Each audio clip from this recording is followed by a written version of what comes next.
Mhm. Hi, everyone. We're back. So far in the conference, we've heard a lot from investors, but it's time now to hear from startup founders. And what better person to start to lead this conversation than our next speaker?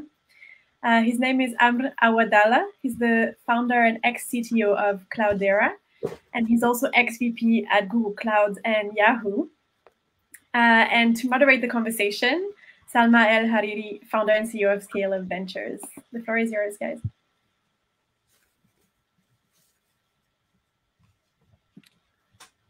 Good morning, Amr.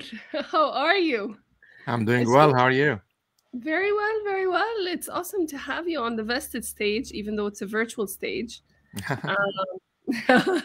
But hopefully next year is going to be back offline again, and we can have you in person with us. That'd be great. And I'm actually coming over to Egypt like later today. So if we had waited a few more days, maybe we'd been sitting in the same room. Absolutely, absolutely. And I thank you so much for accommodating us. You have a flight in a couple of hours, so thank you for accommodating that schedule.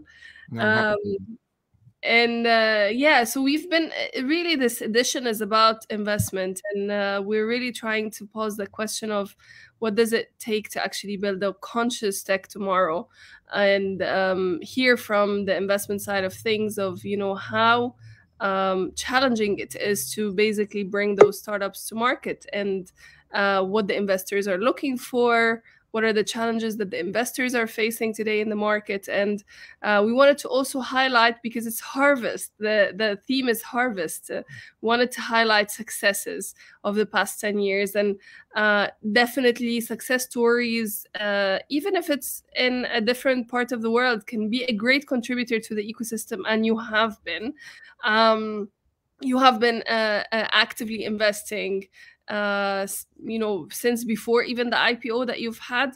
But today I really wanted to talk a bit more about your journey, what it means to actually start a startup, grow it super fast, and actually be able to land an IPO.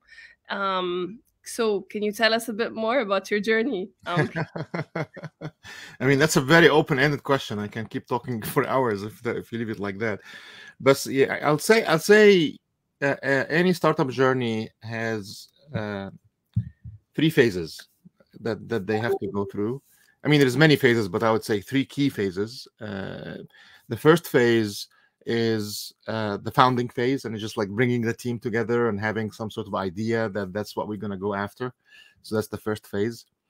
The second phase is product market fit. It's proving that your idea, actually building your idea out and proving that it's something the market needs. It's something the market wants. It's not solving a problem that only you have and nobody else has in the world, or maybe a couple of people have. It's truly a repeatable problem with a unique, smart, repeatable solution that can be leveraged over and over again. So that's the second stage. And most startups, they fail in that stage, right? So most startups don't make it past that one. They get funding in the first one, fine, and they keep working on it, but they never find this product market fit. It's the hardest stage, really. And then the third stage is the scaling stage. So now we found already that, I have an idea that really works. I have a problem that many customers have. They tried out my product, which solved that problem in a unique way, and it met their needs, whether that be in the consumer or in the enterprise. And now they're going to be compensating me in one way or the other. Either they're going to be compensating me with their time, if you're mainly a consumer social kind of application, or they're going to be compensating with me with cash, which usually is the case if you're an enterprise customer buying that product. And scaling is about how now do we properly market, how do we properly hire operational sales teams across the world. So scaling also is very hard. It's not easy. And many companies also fail during the scaling stage of the business. But it's not as hard as the product market fit. Like usually if you pass the product market fit, you can survive the scaling mistakes here or there. But if you don't have the product market fit, you're not gonna survive. Yeah. So that was the journey with Cloudera. We had to go through all of these stages. We were fortunate in the first stage of in the first couple of stages is the technology we were building our product on was an open source technology, and that open source technology allowed us to get more visibility into how the customers are using the product, which then allowed us to actually get the product market fit way quicker than normal. So open source does help a bit on that front, finding the product market fit faster. So rough answer to your question, but we can take it. Yes, absolutely. So you said that the biggest challenge is usually the product market fit. And definitely I completely agree. But what is product market fit? Is it 100 customers, 1,000 customers, a few happy customers? What does it mean? And it means different things, I think, for also different verticals, different startup stages. So can you talk to us a bit more about, defining, because everyone talks about product market fit, but what does it really mean? Yeah, I mean, you answer the question. It's the meaning. The answer is in the eye of the beholder. It's really a function of the problem you're solving. It's a function of the business model and how you're going to be charging. For example, if you have a business model where you're going to be charging, you're building a very special product for governments that nobody else in the world is building, and you're going to charge $1 billion for it per year, then you only need 10 customers. That's good enough, and you're going to do great, right? Yes. So if you're building a product that's going to be going, it's a mobile app and it's free, and you're going to be supporting it by advertising, then you need millions and millions of customers, because that only works when you have millions and millions of eyeballs looking at the ads that you're showing. So it really depends. It really depends on the problem you're solving. It depends on the industry you're after. Are you after the health space? Health investors can be a bit more on the cautious side, and they'll be okay with you only having 2 customers, because we know health moves slowly. While other industries like telecom, for example, no, we expect customers to move much quicker. So it really depends on the vertical, it depends on the product. But the key aspect of it, are you finding enough traction within that target market that you can accumulate enough loyal customers so you can monetize that and create a business? Otherwise, your company fails. So either you're gaining enough customers that are paying you if you're on the paid side, or you're getting enough customers that allow you to do advertising or sponsorships on the consumer side. That's for an advanced market like the US. This has been the journey, but you've also been investing heavily in the Middle East and across the Middle East. So can you tell us a bit more about the challenges that maybe some startups face in the early stage that you are seeing that maybe you have not encountered being in operating in the US? You've had different challenges, but what are some of the different challenges that Middle East entrepreneurs face in the early stage, whether it's before product market fit or after? Yeah, I would say there is many challenges, because we are in the region, and not just in the region, not just in the Middle East, across the world, like many other countries, they're still trying to replicate the same model that we have here in Silicon Valley. Even within the US, like many other states are trying to do like California does, right? So New York is really getting up there in terms of that on that front, when it comes to, especially when it comes to technology startups. The Boston area, they're also getting up there. Texas, Austin, getting up there. So the world overall is trying to repeat what happened in the Silicon Valley, and there is many ingredients that need to fall in place to create that. And I see these ingredients being built out in the Middle East right now. I see us getting there.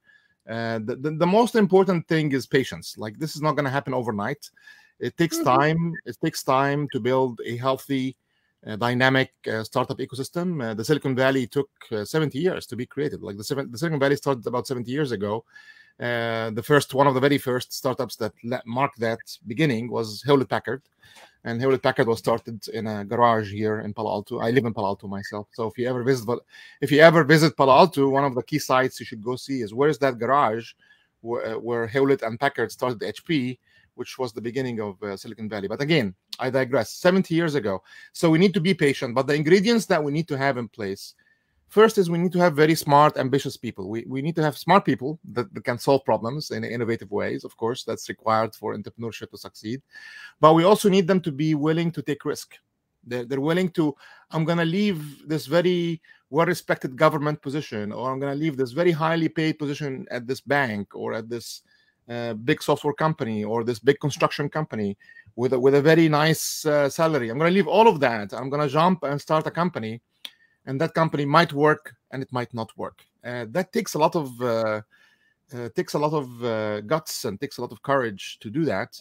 And it takes time for the culture to be supportive of that, right? So in the US, California is very supportive of that, meaning try, go, start a company, fail, fine, no problem, start another one, try again, as long as you're learning from your mistakes and you're not repeating the same stupid mistakes in the same way, we're going to be okay funding you again and working with you again and. In the Middle East and many other countries, they're not as forgiving, right?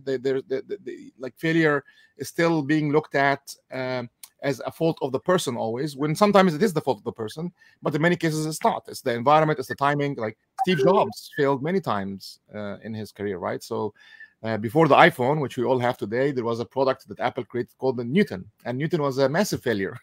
And it was literally, it was the iPhone, but just the timing for it was wrong. It came up a bit early, and it was the wrong timing, and he failed. And despite that failure, he didn't give up. He tried again, and eventually the iPhone was born, and Apple is what Apple is today. So anyway, that's a very long time spent on this first point, but a number of ingredients to create a healthy ecosystem. The first one is having entrepreneurs that are smart, that are willing to take risk. The second one is similarly on the investor side, having investors that have that mentality of, this is not an investment banking exercise where, oh, somebody has a small factory, they're making shirts, and we can see if you can take that factory and scale it up, we can do up more money. No, we're trying to innovate a new solution for a problem that nobody was thinking about in that way before. So a lot more risk needs to be taken. And you need to spread your money over more than one investment, because not all of them are going to succeed. So it's a very different mentality of how we do things. But the Middle East is really evolving when it comes to that. So our problem in the Middle East, in the MENA region, I would say overall, including Africa as well, is 10 years ago, 15 years ago, we didn't have investors that had that mentality. They were all more on the investment banking side of investing in infrastructure and stuff like that, but not technology, and didn't understand the risks. But now that is changing. Number three, you want to have lots of students that you can hire. So you want to have universities producing all of the talent. And then number four, you want to have good government laws that create trust, so that a small company can go to a big company, like a very small company can go to one of the biggest companies in Egypt, like Bank al-Ahli, for example, and tell them, hey, I'm a small company, I only have 4 people, and I have this great product I want to sell to you. And that company would talk to them. They would talk to them and create business with them. And that's a problem right now in the Middle East still. Like they would say, oh, no, I want to talk to Oracle. It's like, dude, we have a much better solution than what Oracle has. But they still want to, so that has to change. And that's one of the nice things in the US is they give you that. They give you that, they give you that benefit of the doubt. Even if you're a small company, we're willing to try out your product and give it. You're talking mindset. So mainly you're feeling like, the mindset, whether it's on the corporate side, whether it's on the government side, whether it's even with the founders leaving those, hefty jobs and starting something that maybe like will be a few years to build. So so it's the mindset that needs to shift. But let me also ask you, do you see lack of ambition as well with can we dream of fast growing, scaling companies and businesses in the Middle East, creating the next Google, the next Twitter, the next Facebook, with thousands of employees, and having tens of those maybe as a start in the Middle East sometime soon? And what does it mean to build a fast growing startup? Yeah, I think anybody anywhere in the world today can build a fast-growing startup because there is so much technological advancements on a number of fronts. Number one is, of course, access. Just the fact that I'm having this conversation with you right now, when I'm like 10 hours away, time zone-wise, almost like literally on the other side of the earth. And we can do that very easily today, and we couldn't do that 20 years ago. So that really makes it accessible, makes the world accessible to any entrepreneur anywhere in the world. You couple that with, we have a lot of cloud software services that make it very easy to build almost anything today. Like to build mobile apps is easy, to build web apps is easy, to build scalable infrastructure is easy. So there's just so much out there that I really think we entrepreneurs anywhere, I mean, in the Middle East and Africa, but really anywhere in the world, should be able to solve any problem they put their mind on given that there is the right, of course, policies and laws and support infrastructure, which is also important, right? But yeah, mindsets. I think the key word is mindset, like you highlighted. If you look at all of the things I iterated, they had this mindset of we're willing to try new things. We're going to learn from them. We're going to try very hard to make sure they succeed, but we're okay if they fail because we'll learn from them and we'll improve the next time we do it. So that mindset is very, very key. And I think that was at the core of what made the Silicon Valley great, coupled with the mindset of we are going to help each other. So one of the great things in the Silicon Valley is all the people that succeeded in wave 1, like the first 10 years, wave 2, the following 10 years, again, going back 70 years ago now, they would help the next generation. They would actually take the money they made and they would invest in the next wave of entrepreneurs. So the entrepreneurs, actually, they breed the next generation of the entrepreneurs. And I'm starting to see that happen in the Middle East as well, by the way, where a lot of the funding for the VCs in the region is coming from the entrepreneurs that are being made out of the region. And yes, I think that's what creates this positive cycle where hopefully one day will be just as known as Silicon Valley. We're going to have the Pyramids Valley or whatever we want to call it. Yeah. That's one. So yeah, but again about the investors and the mindset, and so it's who's the driver in this fast growing startup? Is it that the founder is ambitious enough and wants to actually build out something that's super fast, or is it that the investor is the real driver behind the growth and the support that the startup needs in order for it to really grow? Sometimes I also see investors looking down at big valuations or this or that, and then saying why it's not justified. And then when you ask this is because you want to build something super fast and you want to actually be able to accommodate many funding rounds in the future, and then investors may not have the mindset of that yet in emerging markets. Can you talk to us a bit more about the investment challenges when it comes to building a fast growing startups? Yeah, first, the first half of your question was which is the driver, which comes first. You need both. They need both to come at the same time. It's an egg and chicken problem. If you have very savvy, smart, risk-taking entrepreneurs, and you don't have savvy, smart, risk-taking investors to back them up, it's gonna fail. And if you have very smart, savvy tech investors, and you don't have entrepreneurs that can make their money work, they're gonna fail too. So it's an egg and chip problem. They both need each other. The valuations they go through ups and downs, and they go through waves, and it's all about supply and demand. It's 100% about supply and demand in the early stages. When you are a new startup, a new entrepreneur starting a company, and nobody has ever heard of you before, you're not going to have the same demand as when you are an entrepreneur in a region like Silicon Valley, where there is entrepreneurs left and right. It's going to be investors also left and right. It's going to be very different than when you're MENA, where that ecosystem is still building out. And even in the Silicon Valley, valuations change. For example, Cloudera. I started Cloudera about 13 years ago now, 12, 13 years ago.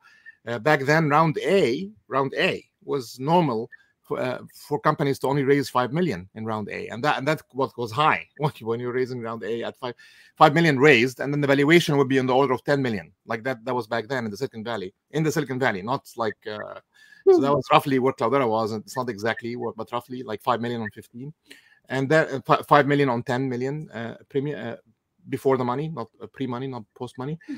Today, that same kind of setup would be at least a valuation of 30 million, 40 million around A. And he would be raising on the order of 10 million, 20 million. So things almost quadrupled over the last 20 years. And the reason it's not like the startups are any smarter. It's not that the startups are building any newer products than the iPhone or than Oracle or than Intel. We're building the same stuff. But the reason why the valuations are higher is because there is a lot more demand. That's all it is. There is just a lot more investors that saw all the successes coming from the Silicon Valley. They see Uber, they see Twitter, they see, of course, Google and Facebook, and they see all these great things coming out and saying, hey, we expect more to come out. and we want to participate in that. So you get more demand, and that's what makes the valuations go up. It's not that the investors are, oh, we now really think the entrepreneurs are way better than they were 20 years ago. No, they're the same people. Maybe the infrastructure around them is better. So that's my advice to you in the Middle East is the investors will get there as the entrepreneurs prove out the markets, as the market starts, and that's happening right now. Like again in Egypt, I mean, I do some investments, very few, but same thing. I'm seeing the valuations of round A. They went up over the last even 4 years. They went up. I saw them double and triple. So we, and that's happening again because we have successes coming out. Of course we had Sue, we had Kareem, Swivel, and there's a number of others that I'm just forgive me if I'm not remembering the name. There's lots of great successes that prove themselves even by being acquired or by being listed. So that's now encouraging the investors to come invest more. As that supply increases, the valuations will increase. That's how it goes. You can't go convince them to pay more. They will only pay more when they see there is another investor willing to pay more than me. That's it. Right. That's how it works. Do you think can't go and say, "Oh, I'm building the greatest thing since sliced bread," and give them a great pitch, and you're not going to get more. If they tell them, "Hey, there is another investor right there, they're going to pay $1 million more than you," they give you $1 million more right away. So that's just how it works. That's how it works. Yes, absolutely. Yeah. And so, do you think that the cross-border deals that are happening, the fact that lots of global players are entering into the Middle East markets and also other emerging markets is helping change and shift a little bit of that mindset that emerging markets has? I think the markets are ready. The entrepreneurs are mission-driven. The problems are so vast, and the technology, as you said, as the infrastructure is there. So why are we really still seeing a huge gap between the Europe, the US market, again, 70 years to build that ecosystem? But again, things are getting faster. So what are some of the things that are hacks that could come in and step in and create some fast movement in the markets?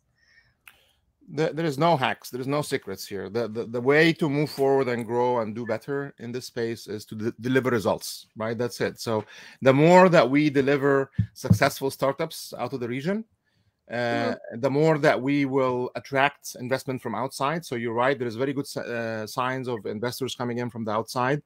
I'm on the board of a company in Saudi Arabia called Uniphonic. Uniphonic, they're like Twilio, if you're familiar with Twilio here or in other parts of the world. And Uniphonic is doing very well revenue-wise, and that's why they're doing well now valuation-wise. It's because they're making revenues, they're making money, they're proving growth. And they got one of the very first investments in Saudi Arabia from SoftBank, right? In an early stage startup. Absolutely, when SoftBank comes in, when Tiger Global comes in, when Sequoia comes in, when Excel comes in, when all of these investors from outside that have already made it in the US and now have moved to Europe about 20 years ago start showing that they are now interested in the region, that gets all the investors local in the region. It's like, oh, like we're right here. Why are we giving money? We're giving our money to Sequoia, so Sequoia can come back and invest it here. Why don't we just invest our money directly ourselves? So it gives. I think it is a very good sign, and it's a very good impetus and forcing factor for the investors in the region to wake up and start taking advantage of this space and market a bit more. And that, coupled with the entrepreneurs proving successes and creating successful businesses, is what's going to create the flywheel effect that will make this improve. It's not going to happen because we wish it. It's not going to happen because some government official says it's going to happen. We need the governments to support it. We need them to have proper policies and regulations that make us trust each other to do these things and protect our rights of the entrepreneurs, the rights of the investors, and so on. But it's really going to happen. The real reason why it's going to happen is successes. And that's what we need to be focused on. Yeah. So another question, Amr, I think that is really, really important also is we're talking about conscious tech, and conscious tech is something, or impact investing is something that's so new. It's like, less than 10 years, I would say, people used to not even talk about what impact investing is. And now it's actually a rising trend. And lots of the global VCs used to focused mostly on product and technology and did not care about the rest. They sometimes did not even care about monetization. It's like, if you have fast growth, great, and then the market looked so differently in 2011, 2012, when they started shifting, saying, no, you have to monetize as well. So some of the startups were like, oops, you told us fast growth. So this was Silicon Valley, and Silicon Valley is more about ship fast, fail fast, ship things. It's like, don't even look at what you're doing around you. No, you have to look at what you're doing to make sure you're not making mistakes. But yes, exactly. But that's my question, is like, what I would say is that they go super fast, that sometimes it's not even they don't realize the impact that they create, and sometimes it's damaging impact that they create, not just the positive one. So the positive signs are positive, but then sometimes it creates lots of other negative impacts around it, and sometimes this super fast as well mindset is not the best. So the emerging markets founders are much more, I would say, slower in the pace, much more mission driven than the technology focus. So that mix between impact investing and technology, having some of these VCs looking at the region and looking at slower progress than what they're used to. Is that confusing? Will that also help trickle down in the global markets, where we're going to see much more conscious leadership as well in Silicon Valley and Europe? What's really happening? Are you from a global trends perspective, and then also from the Middle East perspective? Yeah,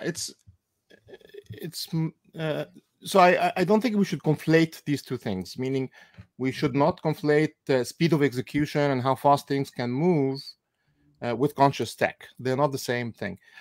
So first, on conscious tech, I think conscious tech is very important. If you I absolutely consider Uber and Careem to be conscious tech, because if you look at Uber and Careem, they created so much jobs for so many people that didn't exist before. So I would put them in the conscious tech square. But this is the most important point here. Money speaks. Money comes first. Let's just be very honest and clear about that. If you are a conscious tech company that is not delivering on the revenue and growth fronts, you're not going to get funding. You're not going to get anybody paying attention to you.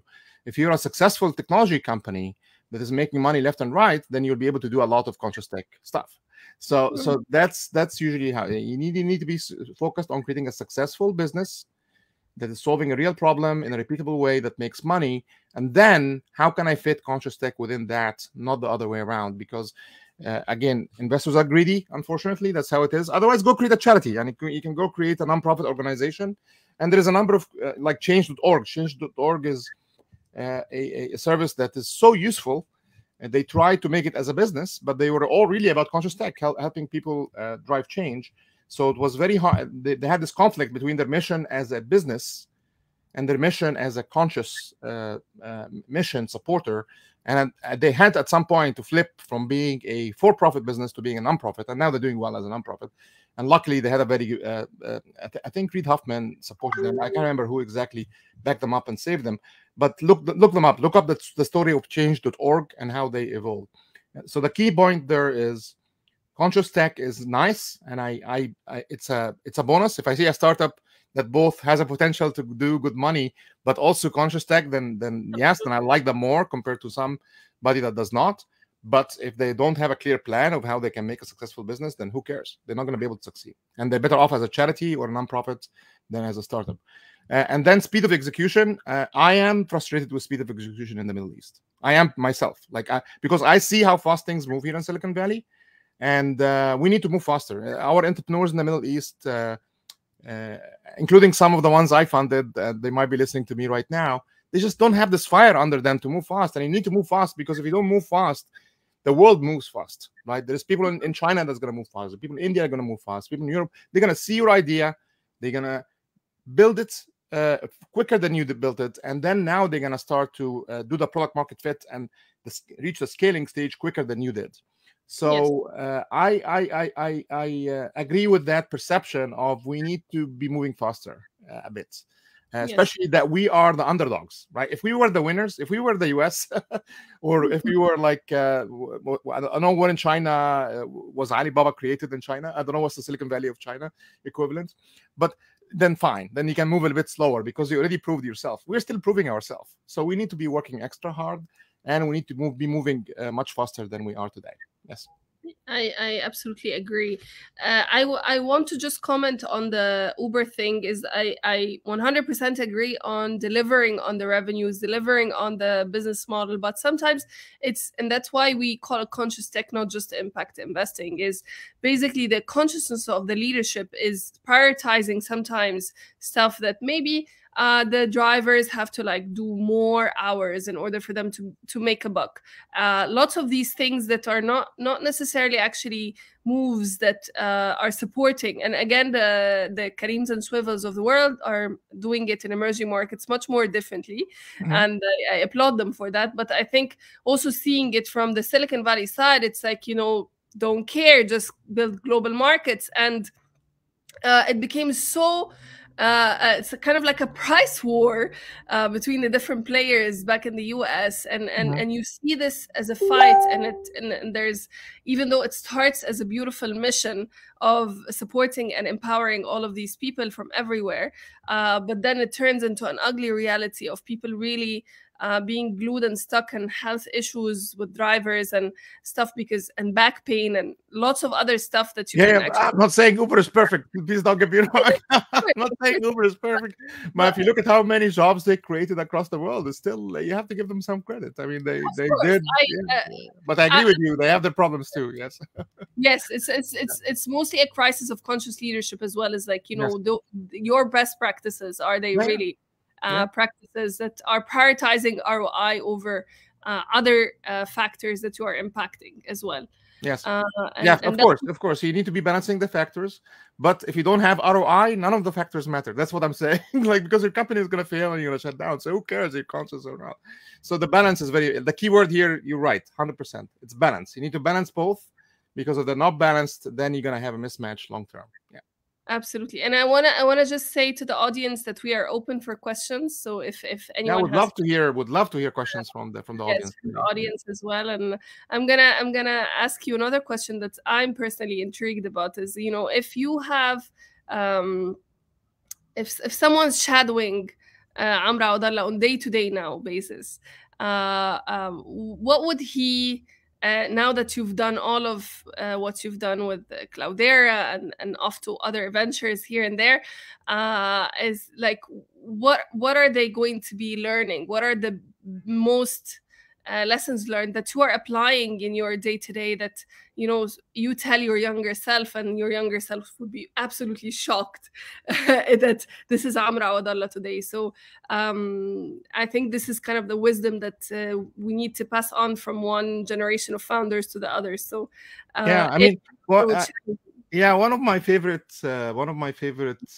lessons of life now that I'm believing in myself, actually, is, and this comes from a quote. I don't know if he came up with it or he heard it from somebody, but Will Smith. So I think we all know Will Smith is like Men in Black and Fresh Prince of Bel-Air, and of course many other, iRobot. There's so many, Independence Day. I can't even start naming all his movies. But he had this funny but also very educational mini speech on YouTube. It's called the parachute or skydiving speech. And I think he went to skydiving in Dubai, and with a bunch of friends. I think it was Dubai, what he mentioned. And it was the first time for him. He was super scared. He said, I was super scared to the point of, like, I couldn't sleep. I couldn't take action. I wasn't sure what to do. I froze. He was saying I froze before jumping. I froze, and I couldn't really jump until my instructor really pushed me. So we jumped together. But then he said, after going through it and after doing it, the satisfaction that came from it was way bigger than anything else. And that fear was blocking me from getting that satisfaction. So the summary of it is some of the greatest things in life, the greatest things you will ever experience or accomplish, sit on that other side of fear. And many of us, we let that fear stop us. Like, oh, I'm afraid of leaving my great job at this government organization, paying me a very stable salary, to go and solve this innovative new problem that I saw in my job at the government that the government was not trying to solve. By the way, many startups get born like that, and leave all of that and go and do it. Even though I'm super afraid I'm going to fail, and I'm still going to do it, right? And then I find the great success and I find the great satisfaction. So that's kind of my advice. Like, I will go back and tell my younger self, take more risks. Like, for the first 10 years, I didn't take as many risks in my career as I should have. Like, my first startup should have been done in Egypt, not here in the US after I came, but I didn't have that in me yet. And if I could go back and tell myself, take risks, I would do that. Yeah. I started seeing some questions coming. That's amazing. So let's take them one by one. So what investment sectors are you currently looking into that are on the rise? That's one question. Yeah, so let's go over that quickly. I mean, that's very easy question. There's no sector. I mean, it's if you have a good, if it's a well-defined problem that truly is a problem, and not a problem that only one or two people have. It's a problem that many of us have, and the solution is unique enough and exciting enough in a new way, then that's it. That's what makes it a good investment. And now, if technology is part of it, that's great. Like, I tend to lean more towards technology because technology can scale much quicker than otherwise. Some of the other, like, infrastructure businesses can take much longer to scale up. They can be great as well. Like, of course, one of our most successful entrepreneurs in Egypt is the Clouderas family, and construction and telecom was behind their success, and they are absolutely entrepreneurs in their own right. It's a different kind of space. So yeah, that's what we should be looking for, is exactly that. That's awesome. So another question is, what would the MENA ecosystem grow if we have a brain drain problem? How would the MENA? We don't have a brain drain problem. We have a very like, if you look at how much babies come out in the MENA region every day compared to how many people immigrate, it's fractions. It's really very little. So I don't think we have a brain drain problem. I think we have amazing talents in the MENA region all over. And not everybody gets to be able to travel and get the fortune of finding a job in another country, or that's very rare. That's the exception, not the rule. So I agree. And then the brain drain is an egg and chicken problem as well. Like, the brains that are draining, they will come back, just like what happened in India. Like, India, many people now are going back to India in the technology space because India, a number of decades ago, decided to double down on tech, right, and become one of the largest tech outsourcers countries in the world. And because of that, the economies are doing very well, and people in that space that were draining left and right, they start coming back. Like, our country is growing revenue-wise faster than the rest of the world. So we should go back and help them and make more money while we're doing it. So money speaks. Like I say many times here, people follow the money, they follow the success. And the brain drain is there. I'm not saying it's not. I don't want to belittle it. But I don't think it's massive. I think it's measured.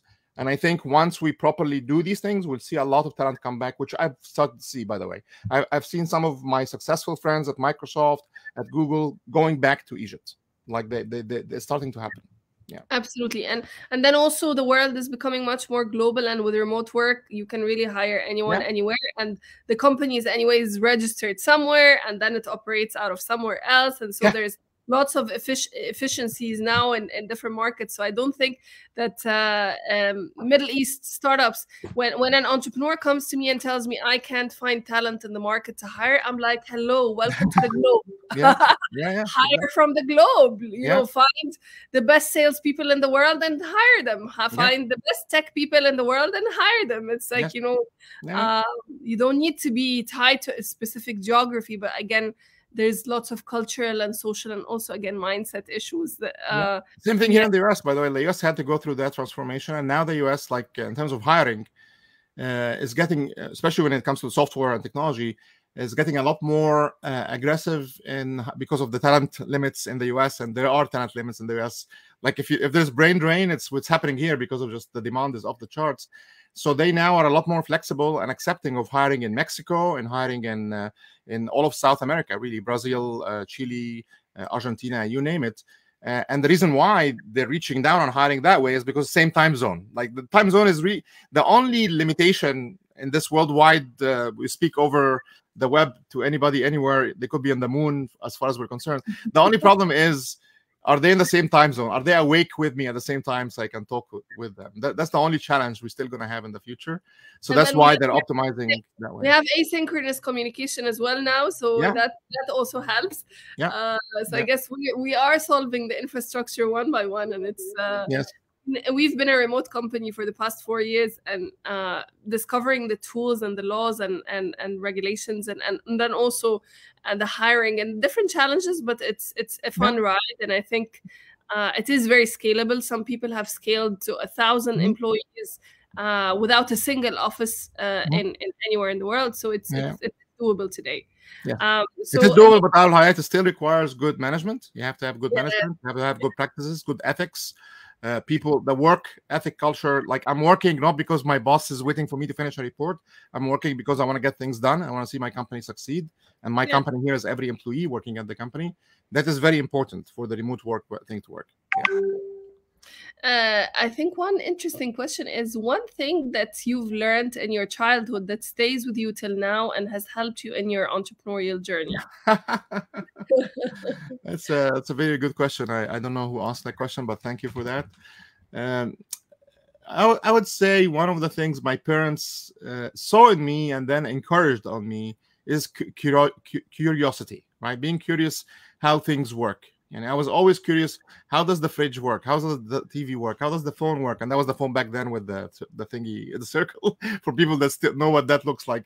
And my parents were like, go, open it up, see what's inside, like let us know which books you would like to read about it. So they always encouraged in me this ability to seek answers for how things work. And I think once you find how things work, it demystifies the magic. Oh wow, this iPhone thing that does all of these things, actually I know how the iPhone works. I know how the CPU works. I know how the cameras work. I know how the storage works. It makes it a lot more reachable to you, and then it makes you able now to think about what can I innovate and how can I use that and that solution to that problem, whatever that device was built for, to solve a new problem. So I would say curiosity. Make sure your kids get but no, I think the more important thing is you want to support whatever they are leaning towards. So I had curiosity. If I was leaning towards arts and such, then I would expect my parents to support that. If I was leaning more towards I don't know, writing novels, then they would support that. So I would say you need to find what you're leaning towards and have a passion for it is also very important. Yeah, absolutely. Passion is the key for everything. I think also we have another question is, after reaching an IPO, that's big already. What's the next goal? Again, the IPO is not a goal. So the IPO is a step on the way. It's a very important step. Many people, many entrepreneurs think of the IPO as the goal. And even I thought that as well. And in any of the entrepreneurship classes that you take at Stanford or Berkeley or Harvard or the top schools here, they will stress to you that the IPO is what's called base camp. When you go climbing Mount Everest, which is one of the highest mountains in the world, you cannot climb the whole mountain in one go. You actually have to climb all the way up to a spot, a very hard to reach spot called the base camp of the mountain. That's where you set up and you leave some of the gear that you have with you, because you cannot carry all the gear for the rest of the trip. But base camp, the IPO, is when the trip actually begins. Right. That's now you graduated from high school. you now got the IPO thing, and now you are a grown-up. Welcome to the grown-up world of companies. Now go prove yourself, right? So, and if you look at Google grew after the IPO way more than they grew before. Uber, same thing. Twitter, same thing. So the IPO is simply a milestone. It's a very important milestone. I don't want to diminish it, because usually it means now you really reached step 4 of growth. So Uber scaling. So there's scaling and then Uber scaling, and usually that's what happens when you go IPO. But still, lots of work is to come after that. And I lost the train of thought of what was the question. Sorry. The question was, what's the next goal? Yeah. So the next goal for me personally, I get super excited by the creation aspect. The creation aspect of a startup is very exciting. I frequently would say it's very similar to having kids, much harder. Having kids is easier than having a startup. But the beauty of it is if you create a startup that's truly successful, not only are you proud of that creation and how many jobs it led to and impact it had on the world, if it's a global startup, but your name lives on through that, right? So like the Orascom, which is the company that one of the companies that the Clouderas folks have, that's going to live for many times to come, right? For many years to come, even after they are gone, by the long time. Hewlett Packard, HP, both Hewlett and Packard are dead now, but their name lives on because of HP. So you get this extra creation where it's like your kid in a different way, and that's like, satisfying. I like that. Yeah. So that's why I might do another one. I love it. I love it. I love it. They say a famous Mexican quote, I think, is you die 3 times. One is if you lose hope in living. Another is you die when you die, and then the third is you'll die when the last person speaks last of your name. So definitely building a legacy is something that everyone. Yes, but a good legacy, though. We want to build good legacies. Yes, you can get people to remember you with bad legacies too. Your name could be mentioned not for the right things. Yes, exactly. Absolutely. We have a few more questions here. We still have 6 minutes, so let's take some more. If you could close your eyes and open them to learn of a new miracle in the market, what would it be for you? Oh, that's an interesting question. It wouldn't be in the market, actually. So for those of you that followed my story with Google and know what happened to me at Google and what I was advocating for, if you don't, then you should go search on YouTube for me and find a couple of these videos.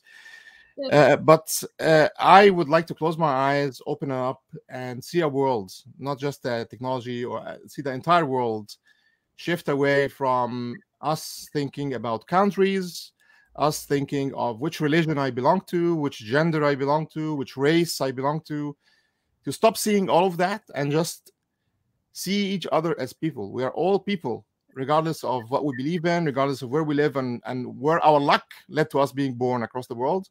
And we don't think any less of each other because of our race or our nation or our beliefs. That's what I wish for. Yeah. Amen to that. I mean, I got goosebumps. It is really it's like, you know, it's the biggest pain that the world is living, because we got married so much in each other's consciousness now that the globe is really in our hands. But we still have a lot to integrate in our hearts before anything else, because I think our minds are just so interconnected at this point. It is one super brain. But it is our hearts that need to be much more open. And I think and you would think that Corona would teach us that. Like, Corona comes in, and Corona is like an alien from another planet. Really, you can think about it like that. Talking back at Independence Day now with Will Smith, I guess. And you have this alien coming in. It doesn't matter. It doesn't care if you're Egyptian, if you're American, if you're whoever. It doesn't care what religion you believe in. It doesn't care what color your skin is. It's gonna try to kill you. That's his job, and his job is to infect as many of us to kill us. That's it. And we need to unite and say, no, enough with that. We are all humans. We're gonna take care of each other. So that's my dream. Hopefully one day we'll get there. Yeah. Hopefully, yes. What's the yes? Okay, for final one, can you bring such great value to the world by building disrupting companies and still have work-life balance? Yeah, absolutely. You can do that. When I say people are moving slow in Egypt, and when we say that compared to what we see here, the work ethic, it's not always about how hard you work; it's how smart you work. Right? It's making sure that you're working on the right things. You're not procrastinating. You're prioritizing the top 10 things I'm gonna get done, and having that ethic. It doesn't mean disrupting your work-life balance. But that said, I have to admit I am a workaholic. I am somebody who loves work. For me, work is life. So for me, it doesn't feel like a pressure, and for most of us, it should be like that. But of course, sometimes we get jobs that are not ideal, they're not the perfect match, and it can be harder to be like that. And I would say tolerate these jobs, but very quickly look for a job. You should be in a job where working hard on it does not stress you out. And I know it's hard, but that's ideally what you want. And then if you're smart about prioritizing your time, you're going to get the right things done at the right time and still have a great life work balance. And there's many successful companies that operate in that way, including Google. Like Google operates that way. Shopify, which is one of the biggest successes from Canada right now in terms of valuation, doing very, very well. Their CEO continuously says how much he values the balance between life and work, because that is what leads to long-term success. If you burn somebody out with lots of work and low life, then the infrastructure of the company will fail and the company will fail. If you don't work hard enough and you only play, then you're not going to win against your competition and you're going to fail. So you need to have the right balance. It's the answer, 100%. I love this as a closing question, because I think it's really the crisis of the world today is, the startups escape the 9-to-5 jobs that then actually recreate a 60-hour job for themselves, but that is 10 times maybe even harder than the one that they just quit. But if they're passionate about what they do, it is about learning how to deal with your stress, as well as managing that stress energetically. And some of these topics we cover through Vested Summit is, the psychological drain and the toll and the price that the entrepreneurs have to pay and on their way to actually go to the mountain. But again, I always tell my my partners, if you are actually climbing a mountain, you are tired.